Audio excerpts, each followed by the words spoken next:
अस्सलाम वालेकुम नाज़रीन, वेलकम टू सुबह हज एंड उम्रा पावर्ड बाय सुबह माई ट्रिप। मैं निशा सुलेमान आपकी होस्ट आज आपके लिए लाई हूँ इस एपिसोड नंबर 1 में उम्रा से मुतालिक कुछ बातें। ऐसी शख्सियत को आज मैं इस एपिसोड में लेकर आई हूँ जिनको 35 साल का एक्सपीरियंस है, जिन्होंने अपनी लाइफ के 10 साल मक्का में गुजारे हैं, जिन्होंने अपनी लाइफ के 10 साल रेगुलर हज किया है, मतलब हर साल रेगुलर हज किया है और अपने साथ साथ काफी लोगों को भी हज कराया है। इन्होंने अपनी एजुकेशन उम्मुल कुरा यूनिवर्सिटी मक्का से करी है। 1988 से लेकर 1998 तक ये मक्का में रहे हैं और साथ में बहुत ज्यादा एक्सपीरियंस इनको हो गया है रिगार्डिंग हज एंड उम्रा। आइए इनसे मिलते हैं। अस्सलाम वालेकुम। वालेकुम अस्सलाम रहमतुल्लाहि व बरकातहू। बड़ी खुशी की बात है हज उम्रा के मुतालिक अपने नाजरीन को कुछ मालूमात देने की कोशिश कर रहे हैं। कैसा लग रहा है आपको हमारे शो में ज्वाइन होकर? बहुत अच्छा, ये बहुत ही नेक काम है। लोगों को हज के बारे में, उम्रा के बारे में मालूमात देना, सही रहनुमाई करना, ये बहुत ही अच्छा कदम है सुपर माई ट्रिप का। इससे इंशाल्लाह लोगों को, पब्लिक को काफ़ी फ़ायदा होगा। बेसिकली मक्की साहब, हमारा इस पॉडकास्ट का मकसद ये है कि हम हर किसी को ए से लेके जेड तक हम पूरी नॉलेज दे दें उम्रा के बारे में कि किस किस तरीके से उम्रा करते हैं, क्या क्या शराइतें होती हैं, क्या क्या फर्ज होती हैं, ये सब चीज़ों के बारे में हम बता दें। आपको इतने सालों का एक्सपीरियंस है तो मैं आपसे ये जानना चाहती हूँ और ये एक्सपीरियंस लेना चाहती हूँ कि आपने इतने सालों में क्या क्या चीज़ें वहाँ पे फेस करी, क्या क्या चीज़ें मे भी करनी चाहिए, किस किस तरीके से उम्रा करना चाहिए। मैं आपसे पहले ये जानना चाहती हूँ और हमारे व्यूअर्स भी ये जानना चाहते हैं कि जब आप पे खाने काबा पे पहली नजर पड़ी, आपने क्या फील किया? ये खाने काबा पर पहली नज़र पड़ते ही इंसान को अपना सब कुछ माज़ी याद आ जाता है और वो अल्लाह पे रुजू करता है, अल्लाह से लौ लगाता है और अपनी जो है साबिक़ा जो भी उसके अमाल हैं उस पर नज़र-ए-फ़ानी करता है, अल्लाह तबारक व तआला से रोता गिड़वाता है। और उस वक़्त का जो माहौल होता है, इंसान बिल्कुल अपने आप में अपना आप जैसे खो देता है। जब खाने काबा पे पहली निगाह पड़ती है, तो इंसान सब कुछ भूल कर के उसको बस अल्लाह तबारक व तआला ही उसको याद आता है, अल्लाह तबारक व तआला से उसका रिश्ता बन जाता है। डायरेक्ट समझिए कि अल्लाह तबारक व तआला और अपने गुनाहों की माफ़ी माँगता है ज़्यादा से ज़्यादा, वो अपने लिए हर तरह की दुआएँ करता है। आपने जब पहली नजर पड़ी आपको आपके खाने काबा पे, तो आपने क्या दुआ मांगी और आप क्या दूसरों को गाइड करना चाहेंगे कि क्या दुआ मांगनी चाहिए दुनिया और आखिरत से रिलेटेड? मैंने दुनिया आखिरत की सबसे जो बेहतरीन दुआ जो अल्लाह के रसूल सल्लल्लाहु अलैहि वसल्लम ने तवाफ़ के दरमियान भी पढ़ने के लिए कहा है, रब्बना आतिना फिद दुनिया हसना व फिल आखिरति हसना व क़िना अज़ाबन नार। यानी इंसान दुनिया के लिए भी और आखिरत के लिए भी हर तरह से दुआ माँग ले कि अल्लाह ताला दुनिया में भी हमारे लिए खैर दे और आखिरत में भी हमें खैर से नवाज़े। किस उम्र में आपने पहला उम्रा किया होगा? मैं तकरीबन 25 26 की एज में मैंने उम्रा किया है। तो आप मतलब किसी कंपनी के थ्रू गए थे या किसी नहीं, मैं स्टूडेंट वहाँ वीज़ा वगैरह किस? स्टूडेंट वीज़े पर गया था। स्टूडेंट की हैसियत से मैंने पहला उम्रा किया वहाँ पर, पहला हज भी स्टूडेंट लाइफ़ में स्टूडेंट की हैसियत से किया। करंटली मैं जैसा आपने मुझे बताया था अभी पॉडकास्ट से पहले कि आप टीचर हैं, तो उसके बारे में भी थोड़ा-सा बता दीजिए कि आप कहाँ हैं टीचर, क्या पढ़ाते हैं? मैं 98 में उम्मुल कुरा यूनिवर्सिटी से मक्का से ग्रेजुएशन करने के बाद 98 में दिल्ली आया और उस वक़्त से लेकर के अब तक जामिया रियाज़ुल उलूम उर्दू बाज़ार दिल्ली में टीचर हूँ। हदीस की किताबें, फ़िक़्ह, अक़ीदा बहुत सारी किताबें मैं पढ़ाता हूँ। सब्जेक्ट है, अक़ीदा है, तफ़सीर है, हदीस है, फ़िक़्ह है, उर्दू अदब है, अरबी अदब है, सारी चीज़ें हमने पढ़ाई हैं और अब तक जो है मैं पढ़ा रहा हूँ जामिया के अंदर। एड्रेस तो आप लोगों को पता लग गया। अगर आप लोग से कोई इंटरेस्टेड हो तो आप लोग ज़रूर कॉन्टैक्ट कर सकते हैं मुफ्ती साहब। कॉन्टैक्ट नंबर आप लोगों को नीचे कैप्शन में मिल जाएगा। तो आपने उम्रा कैसे किया था, मतलब बेसिक चीजें क्या थी, क्या शराइत थे, थोड़ा सा चीजें बता दीजिए हमारे व्यूअर्स को। पहले हम जिस उम्र में वहाँ पर थे उम्रा के लिए, उसको कोई शराइत नहीं थी, ना कोई टाइम टेबल था, ना किसी तरह की कोई पाबंदियाँ। मतलब कभी सारी भी कर चीज़ सकते थे। सारी चीज़ ओपन थी और आराम से अहाते में जब भी चाहते आप जाते, तवाफ़ करते, सही करते। इस तरह की कोई रुकावट नहीं थी उस ज़माने में। उस वक़्त जब हमने उम्रा किया था, जब हम तकरीबन 10 साल तक वहाँ मक्का में रहे स्टूडेंट लाइफ़ में, तो उस वक़्त किसी तरह की उम्रा के लिए किसी तरह की कोई पाबंदी नहीं। लेकिन अब तो काफी ज्यादा रिस्ट्रिक्शंस हो गई इन सब चीजों को लेके, कि अगर जैसे हज को लेके है कि अगर वहाँ वालों को हज करना है तो पहले परमिशन लेनी पड़ती है, क्या ये सही है कि ऐसा अभी कुछ है? जो हुकूमत ने वहाँ पर नया निज़ाम बनाया है, क्योंकि बहुत भीड़-भाड़ और बहुत ज़्यादा रश हो रहा है उम्रे में और हज में। तो हज के लिए तो बिल्कुल सख्ती के साथ वहाँ की गवर्नमेंट ने अब पाबंदी लगा दी है कि कोई भी शख्स चाहे वो सऊदी में रह रहा है या मक्का के शहर के अंदर ही रह रहा है, तो वो बेला गवर्नमेंट की हुकूमत की वज़ारतुल हज की परमिशन के बगैर वो हज नहीं कर सकता है। ये चीज़ें हमारे ज़माने में जब हम स्टूडेंट लाइफ में थे, उस वक़्त ऐसी कोई पाबंदी नहीं थी।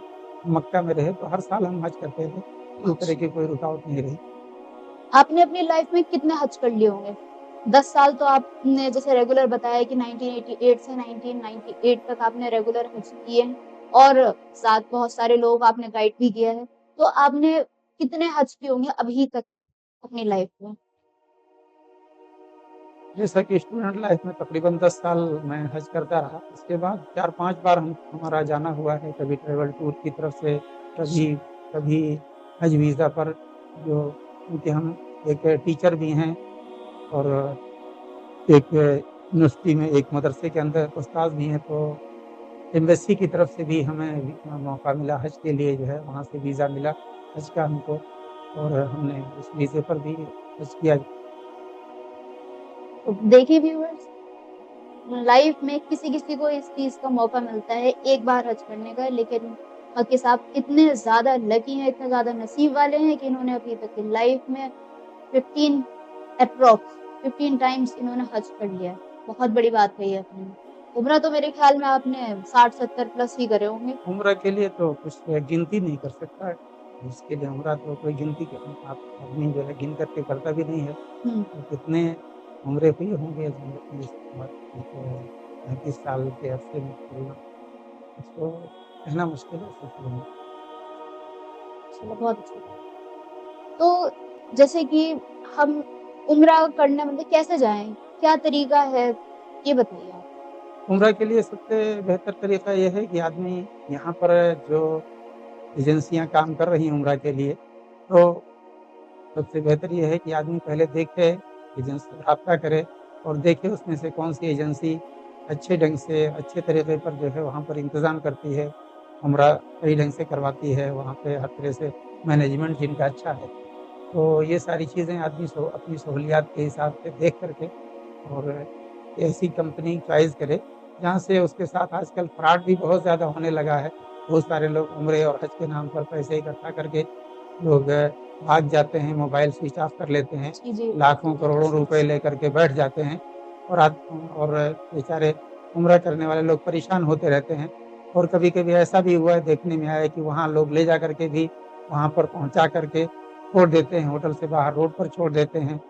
तो हमारी ये गुज़ारिश है उम्रा करने के लिए जो लोग भी जाना चाहते हैं और जो प्लानिंग करते हैं, वो सबसे पहले अच्छी तरीके से कंपनी वाले को पहचान लें, उससे राब्ता कर लें, अच्छी तरह से उसके बारे में मालूमात कर लें, तभी अपने पैसे आगे दें और उम्रे की प्लानिंग करें, ताकि उन किसी के ताकि धोखा ना हो वहाँ जाने के बाद। क्या-क्या डॉक्यूमेंट्स लग जाते हैं उम्रा करने में? उम्रे के लिए अब जो मेन रिक्वायरमेंट है, कम से कम पासपोर्ट जो 6 माह से ऊपर वैलिडिटी होनी चाहिए, कम से कम 7 महीने की वैलिडिटी होनी चाहिए। वहाँ से वापस आने के टाइम हज उम्रा करके जब वापस आ रहा है, तो उस वक़्त कम से कम 6 महीना वैलिड होना वैलिडिटी चाहिए होना उसका चाहिए। पासपोर्ट। फ़ोटोकॉपी की ज़रूरत है और अगर पैन कार्ड है तो पैन कार्ड की कॉपी, ये 3 डॉक्यूमेंट की ज़रूरत है अभी उम्रा के लिए। इसमें जो वीजा लगता है वो थंबप्रिंट के थ्रू लगता है या ई वीजा रहता है इसका? अभी तो गवर्नमेंट ने ई वीज़ा ही कर दिया है उम्रे का, और इसमें की और किसी चीज़ की ज़रूरत नहीं है।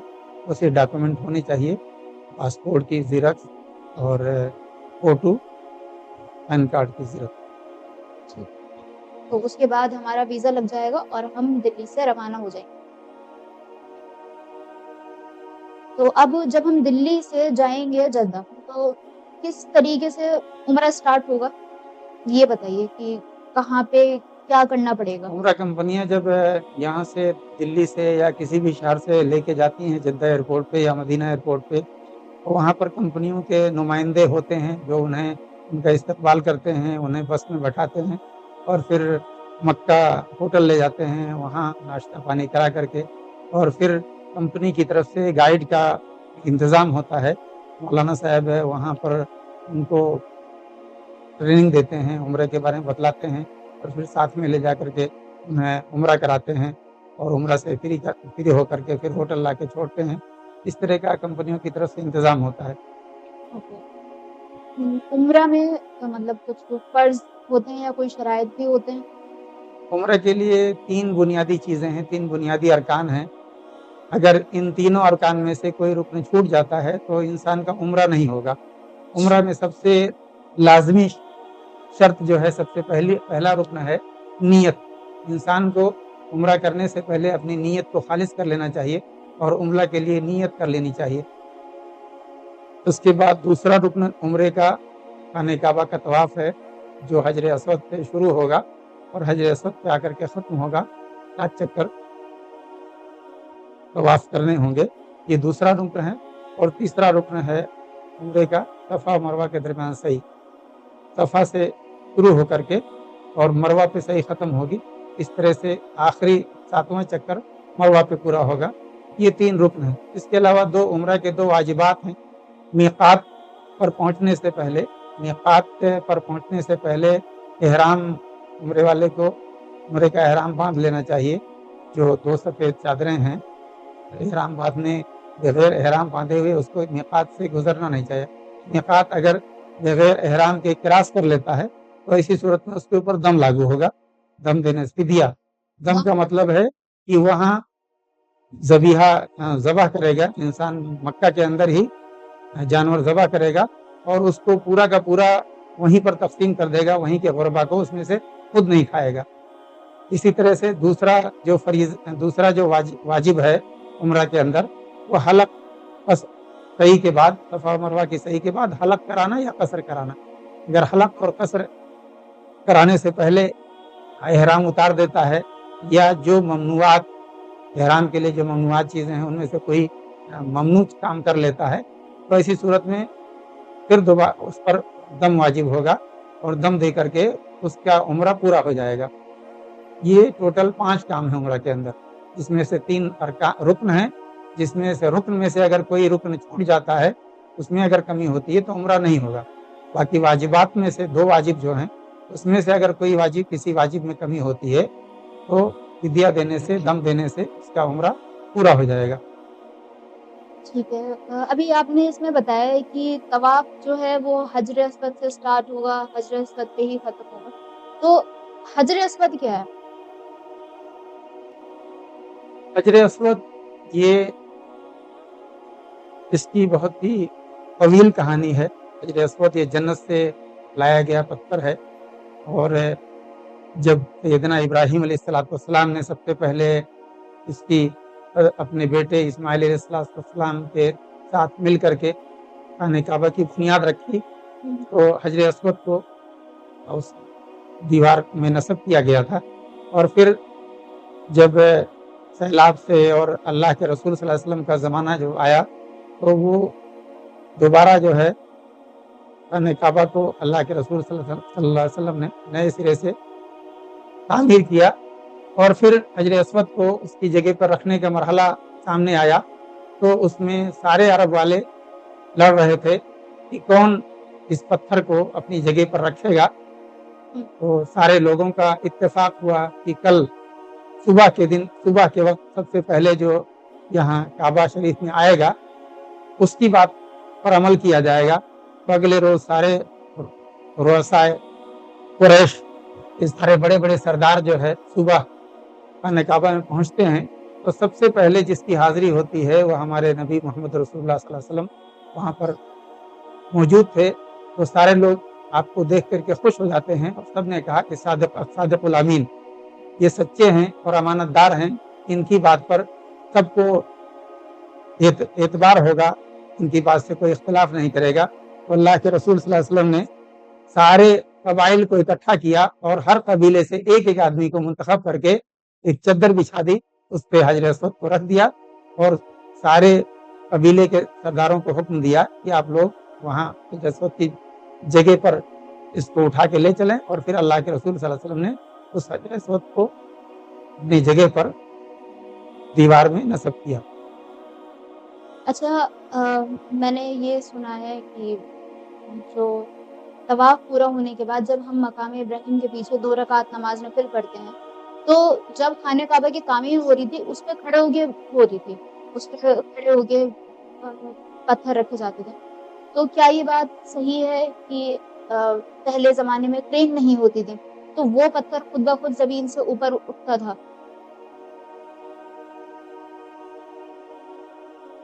नहीं, इस तरह की कोई हदीस तो हमारे सामने से नहीं गुजरी है। पत्थर खुद ब खुद उठ जाता था और उस तरह से आपने उस घर को अल्लाह के खाने काबा को अल्लाह तबारक तआला के घर को इस तरह से बनाया।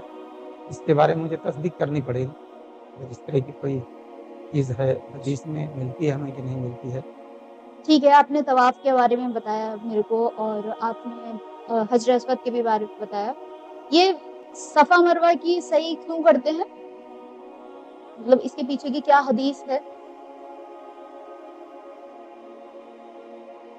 जब हज़रत इब्राहीम अलैहिस्सलातु वस्सलाम अल्लाह के खलीलुल्लाह, अल्लाह के दोस्त जो है, उनको ये मर्तबा जो है ऐसे ही नहीं मिला। बहुत सारी कुर्बानियाँ से गुजरे, बहुत सारी कुर्बानियाँ उन्होंने पेश की अपनी ज़िंदगी में। सबसे पहले उनको आग के हवाले किया गया, कौम ने जो है बहुत बड़ा अलाव इकट्ठा किया और उसमें मंजनीक जो उन्होंने बनाई थी उस ज़माने में, उसके ज़रिए आग में हज़रत इब्राहीम अलैहिस्सलातु वस्सलाम को डाल दिया गया। लेकिन उनकी आग में डालने से पहले ही अल्लाह का हुक्म हुआ, फरिश्ते आए और उस आग को अल्लाह तबारक तआला ने उनके लिए बिल्कुल ठंडा, ना ज़्यादा सर्द और ना ज़्यादा गर्म, बिल्कुल मुनासिब बना दिया जो है। तो वहाँ पर सरदारान जो है नाकाम हुए। अल्लाह के नबी हज़रत इब्राहीम अलैहिस्सलातु वस्सलाम इस कुर्बानी से कामयाब गुजरे। और जब बुढ़ापे का सहारा, जब आपको औलाद मिली, तो अल्लाह का हुक्म हुआ कि ले जा करके अपनी बीवी और इस बच्चे को ले जा करके खाने काबा की जगह पर आप ले जा करके इनको छोड़ दो। और ले जा करके उस जगह पर जब अपनी बीवी और बेटे को वहाँ छोड़ दिया, तो बेटा प्यास से जब बिलखने लगा, प्यास बर्दाश्त नहीं हो सकी, तो उनकी अम्मी हाजरा अलैहिस्सलाम सफ़ा पहाड़ी से मरवा पहाड़ी तक बार-बार दौड़ रही थी और तलाश कर रही थी कि कहीं से बच्चे के ज़िंदगी के लिए कोई सामान नज़र आ जाए, कोई पानी का कुछ इंतज़ाम हो जाए। इस आस में बार-बार सफ़ा से मरवा, मरवा से सफ़ा की तरफ दौड़ रही थी। और इसी अस्थना में जहाँ पर बेटे इस्माइल अलैहिस्सलाम लेटे हुए थे, अल्लाह तबारक तआला ने फरिश्ते को हुक्म दिया, वहाँ से जो है पानी का चश्मा फूट गया और आप जो है दौड़ करके अपने बेटे के पास आईं और उसको पानी जो चारों तरफ बह रहा था उसको मुडेर बना दिया, चारों तरफ से मट्टी से घेर दिया। और फिर जो है अल्लाह के नबी सल्लल्लाहु अलैहि वसल्लम ने फरमाया, अगर अम्मा हाजरा अलैहिस्सलातु वस्सलाम इस पानी को नहीं बंद करती, इसको बाँधती नहीं, तो इस पानी से सारी दुनिया शराब होती, पानी कभी कम नहीं होता। तो ये आब ज़मज़म का जो है ये उसकी बरकत है कि आज तक कितनी सारी दुनिया के लोग वहाँ से उठा के ले जाते हैं और जितने लोग हैं वहाँ पीते हैं। लेकिन उस कुएँ की ये बरकत है कि आज तक उसका पानी कभी कम नहीं हुआ। ज़मज़म के बारे में भी एक रिवायत में ये आया है कि उसको जिस नियत से पिया जाए, वो मर्ज़ ठीक हो जाता है। اللہ کے رسول صلی اللہ علیہ وسلم کی حدیث ہے، ماء زمزم لما شرب لہ، زمزم کا پانی جس چیز کے لیے بھی پیا جائے، جو بھی نیت کر کے جس مقصد سے کوئی بھی انسان کو بیماری ہے یا کوئی بھی چیز کوئی بھی اس کی مراد ہے، اس حساب سے اگر نیت کر کے انسان شفا یابی کی نیت سے پیے گا تو اللہ تبارک تعالیٰ نے اس کے اندر شفا رکھی ہے اور انسان صحت یاب ہو جاتا ہے۔ زمزم کے پانی کو سب سے purest form of water the world کہا گیا ہے۔ اس چیز کے اوپر سائنٹسٹ نے بھی ریسرچ کری ہے۔ صفا مروہ کی صحیح ہونے کے بعد جب ہم طواف کر لیتے ہیں اور اس کے بعد جب ہم صفا مروہ کی صحیح کر لیتے ہیں تو پھر عمرہ ہو جاتا ہے ہمارا، یا اور کوئی بھی فارمیلٹیز رہتی ہیں؟ عمرے کے اندر تو میں نے بتایا کہ 5 ارکان ہیں، 5 ارکان جو ہے پورے ہو جاتے ہیں تو طواف کے بعد اس میں کچھ واجبات ہیں اور کچھ ارکان ہیں، کچھ سنتیں ہیں، جیسے مقام ابراہیم کے پیچھے 2 رکعت نماز پڑھنا، اسی طرح سے 2 رکعت نماز کے بعد پھر آب زمزم نوش کرنا۔ تو یہ کچھ سنتیں ہیں، کچھ واجبات ہیں، کچھ ارکان ہیں، ساری چیزیں پوری ہونے کے بعد جو ہے یہ عمرہ کمپلیٹ ہوتا ہے۔ صفا مروہ کی صحیح کرنے کے بعد حلق کروائیں گے اور پھر وہ عمرے احرام کی حالت سے باہر آ جائیں گے۔ آخری چیز جو ہے عمرے میں صفا مروہ کی صحیح ہی ہے، اس کے بعد حلق اور قصر، حلق کرائے انسان یا قصر کرا لے، اور حلق قصر کرانے کے بعد پھر وہ غسل وغیرہ کر کے اپنا لباس ہے جو احرام اتار دے گا اور اپنا روزمرہ کا لباس پہن لے گا، اس کا عمرہ جو ہے مکمل ہو جاتا ہے۔ اس طرح سے اگر جیسے کہ کوئی کسی کا انتقال ہو گیا ہے، کسی شخص کے ماں باپ کا انتقال ہو گیا، تو آپ وہ ان کے بدلے کا عمرہ کر سکتے ہیں؟ جو لوگوں کا انتقال ہو چکا ہے ان کے نام کو عمرہ۔ اسلام کے اندر 2 طرح کی عبادتیں ہیں، ایک مالی عبادت ہے، ایک بدنی عبادت ہے۔ ایک عبادت جو بدنی عبادت جسم کسی کے ذریعے، جیسے روزہ ہے اور اسی طرح سے نماز ہے، یہ سب بدنی عبادتیں ہیں۔ لیکن عمرہ جو ہے یہ دونوں عبادتیں، ایک تو مالی عبادت بھی ہے اور بدنی عبادت بھی ہے۔ تو مالی عبادت جو ہیں وہ انسان اپنے غیر کی طرف سے، اپنے والدین کی طرف سے یا اپنے کسی رشتہ دار کی طرف سے وہ کر سکتا ہے، مالی بات ان کی طرف سے صدقہ کر سکتا ہے، خیرات کر سکتا ہے۔ لیکن جسمانی عبادت جو ہے جہاں کا تعلق ہے، جیسے عمرہ جو، تو اس میں اگر اس کے والدین میں سے کسی نے یا کسی نے اس کو مرنے سے پہلے اگر ان کے اوپر عمرہ واجب تھا، عمرے کے لیے کسی کو کہا ہے مرنے سے پہلے، پھر ایسی صورت میں وہ کر سکتا ہے۔ لیکن ایسے بغیر کسی، اگر کوئی پہلے سے ان کو کہا نہیں گیا ہے تو اپنی مرضی سے اس کی طرف سے اس کی طرف سے اس طرح کا عمرہ کرنا میرے خیال میں جو ہے حدیث کی روح سے ایسا عمرہ صحیح نہیں۔ مطلب جیسے کہ اگر کسی کے فادر نے، کسی کے ابو نے یہ کہا ہے کہ بھائی پلاننگ چل رہی ہے ان کی، بھائی ہم عمرہ کرنے کے لیے جائیں گے، ایسے اور عمرہ کرنے کی پلاننگ تھی، نہیں جا سکے، اس طرح کی پلاننگ تھی، نہیں جا سکے کہ موت ہو گئی ان کی یا بیمار ہو گئے، نہیں جا سکتے ہیں، تو ایسی صورت میں وہ اپنی طرف سے کسی کا کروا سکتے ہیں۔ اگر کسی کا ایسا ہے کہ جیسے کہ مالی حالت تو اتنی نہیں ہے لیکن ان کی دلی خواہش تھی کہ ہاں وہ عمرہ کرنے کے لیے جائیں، بس یہ تھا کہ ابھی مالی حالت اتنی نہیں ہے، آگے جا کے اتنی ہو جاتی، لیکن اس سے ہی پہلے ان کا انتقال ہو گیا، تو کیا ان کے بچے کر سکتے ہیں ان کے نام کا عمرہ، یا ان کے نام کا عمرہ کروایا جا سکتا ہے؟ اگر انہوں نے عمرے کے لیے کہا ہے اپنے بچوں کو کسی کو، تو ایسی صورت میں وہ ان کی طرف سے کر سکتا ہے۔ اچھا، اور طواف کا بھی یہی رہتا ہے یا طواف کسی کا بھی ہو جاتا ہے؟ نہیں، طواف تو آدمی کو خود کرنا ہے، طواف کسی کی طرف سے نہیں، کسی کی طرف سے کوئی بدل، طواف میں کوئی بدل نہیں، کسی کی طرف سے طواف آدمی کرے، طواف آدمی خود کرے، اور طواف میں جس کے لیے دعا مانگنا چاہے دعا مانگے۔ ٹھیک ہے۔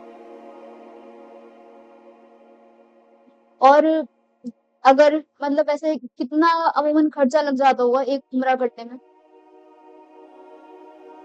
عمرہ کے لیے جو لازمی خرچ ہے، اگر اچھے طریقے سے اور اچھے ہوٹل میں قریب اگر رہے گا آدمی، تو تقریباً 90,000 سے لے کر کے 1 لاکھ روپے تک کا ہے और इकोनॉमी क्लास में जो लोग करते हैं, होटल दूर रखते हैं, ट्रांसपोर्ट के ज़रिए आते जाते हैं, तो 75-80 हज़ार रुपए में भी उम्रा हो जाता है। लेकिन उसमें परेशानियाँ बहुत आती हैं, इसलिए कि आदमी ट्रांसपोर्ट बस के सहारे पर होता है। बस जब आएगी तभी हरम शरीफ आएगा, बस जब लेके जाएगी तभी वो होटल जाएगा। ये सारी दिक्कतें आती हैं ट्रांसपोर्ट वाले होटल में, इसलिए आदमी जो जाए उसकी कोशिश यही होनी चाहिए कि हरम के करीब ही होटल ले, ताकि जब भी मर्ज़ी हो हरम शरीफ में आ जा सके, रात में, दिन में, किसी भी वक़्त। मेरे हिसाब से सभी क्वेश्चंस मैं आपसे मालूम कर चुकी हूँ कि ए टू ज़ेड तक सभी चीज़ें हो चुकी हैं। अगर आप लोगों को कोई क्वेश्चन मालूम करना है, कुछ और सवालात हों आपके दिमाग में, ज़हन में कुछ भी हो, तो आप लोग नीचे कमेंट सेक्शन में बता सकते हैं, ताकि हम लोग एपिसोड 2 में उनसे उन चीज़ के बारे में मालूमात कर सकें। बस हाँ, एक लास्ट क्वेश्चन मैं और मालूम करना चाहूँगी। मक्की साहब, अगर किसी बंदे के पास पैसे नहीं हैं, लेकिन उसकी ख्वाहिश है उम्रा के लिए जाने के लिए, तो वो किस तरीके से जा सकता है? उम्रे के लिए बहुत सारे लोग हैं जो